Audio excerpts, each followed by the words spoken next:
뭐든지 물건을 살 때는 가격과 그에 따른 기능을 보고 합리적인 판단을 하게 됩니다. 당연한 거죠. 하지만 반지에는 기능이라고 하는 것이 없습니다. 그렇기 때문에 자칫 오판할 수 있는 구매 심리에 대해서 얘기해 보려고 합니다. 이분이 모레까지 출고해야 되는 거예요? 누구요? 기와 반지요. 기와 반지? 네. 네. 실제 반지가 제작되는 과정을 보여드리면서 이어나가도록 하겠습니다.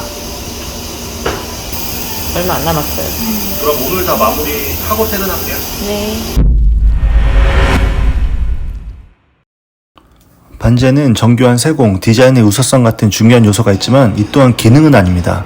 그러다 보니 반지를 결정할 때 정작 중요한 건 놓치고 아무런 의미 없는 감성적인 표장에 의해 감정적으로 선택하는 경우를 종종 봐왔습니다. 이게 무슨 반지예요? 이거 월계수요. 월계수. 아니 이게 납기일이 지금 얼마 안 남아가지고 지금 어제도 야근하고 지금 너무 피곤해요 지금. 이건 신제품 개발하는 거, 요거는 지금 고객분으로 나갈 거. 지금 작업 중입니다. 네. 기와가 만들기 진짜 어렵지. 기와가 월계수도 진짜 마찬가지지만. 네. 월계수 같은 경우는 불량률이 되게 높아요.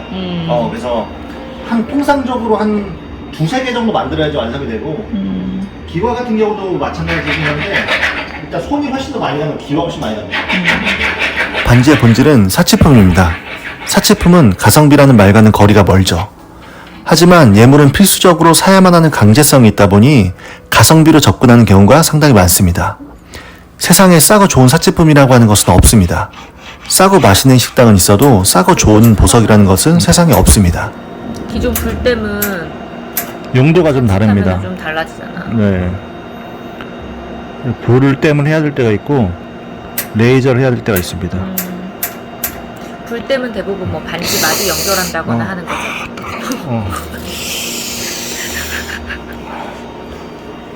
손이 고생하네. 특히 검지손이. 검지손이 어떻게? 뜨거워. 지금 그거 튀었어요 지금.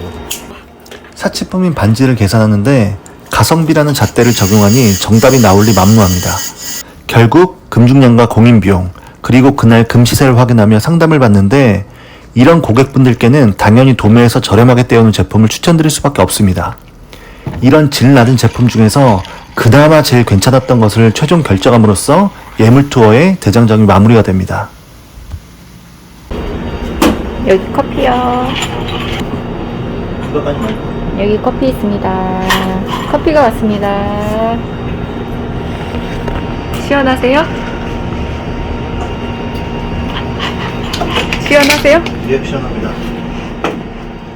처음에 언급했던 감성적인 포장에 혹해서 결정을 했거나 두 번째 언급했던 싼 제품 중 그나마 괜찮았던 것을 결정했거나 이런 것은 사치품을 구매하는 최악의 방법들입니다. 그러니 예물이 꼭 필요해서 의무적인 측면으로만 생각을 하시는 거면 순금을 사시는 것을 추천드립니다. 그게 아니라면 예물을 사치품으로서 인정을 하고 사치품을 고르는 방법대로 접근해라는 아주 당연하고 근본적인 건데 많은 분들이 잘못 생각하게 되는 이 부분을 말씀드려 왔습니다.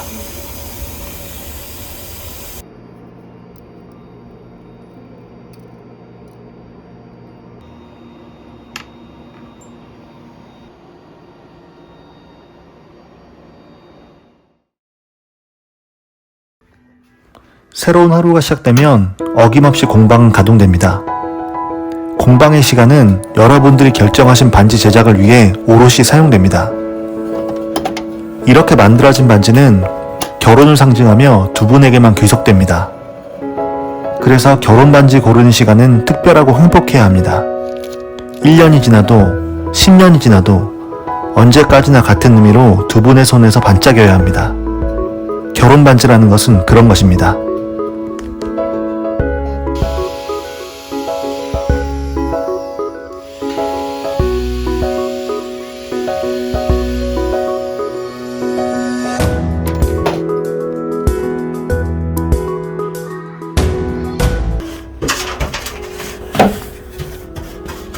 등풀모아 태산입니다.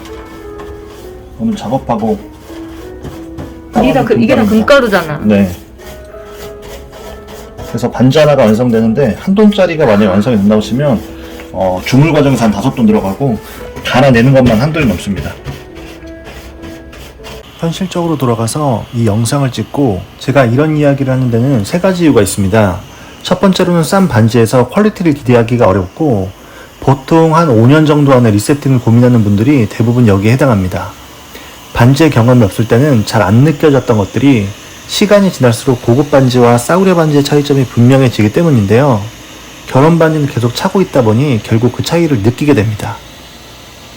두 번째, 아무리 싸게 반지를 사겠다고 해도 소비자는 어차피 도매가로는 구매할 수 없기에 각 제품별 퀄리티를 따져보면 결국 싸게 사는 것도 아닙니다. 세 번째, 합리적으로 사야 한다는 생각이 지배적이게 되면 아무 의미 없는 상술의 잘못된 선택을 하게 될 수도 있습니다. 예물 상담을 받아보셨다면 얇은데도 비싼 반지가 있고 두꺼운데도 저렴한 반지가 있다는 것을 경험해 보셨을 겁니다. 주얼리는 디자인 영역의 제품이기에 단순 공인 비용으로만 계산될 수 없습니다. 지금까지 예물급 반지 제작 과정을 보여드리며 얘기를 해봤습니다. 제작 영상 부분은 주문 들어온 반지의 단순 세공 과정일 뿐 더 힘든 영역인 제품 개발이나 디자인 과정은 찍지도 않았습니다. 자, 그럼 어느 정도의 공인 비용이 적당할 거라고 생각이 되시나요? 그럼 공인비가 저렴한 반지는 어떤 과정이 생략되어질까요? 결혼 반지는 오래 착용할 목적을 가지고 구매를 해야지만 후회하지 않는 선택이 됩니다. 이번 영상 제목에 결혼 반지를 명시한 이유가 바로 이 때문입니다.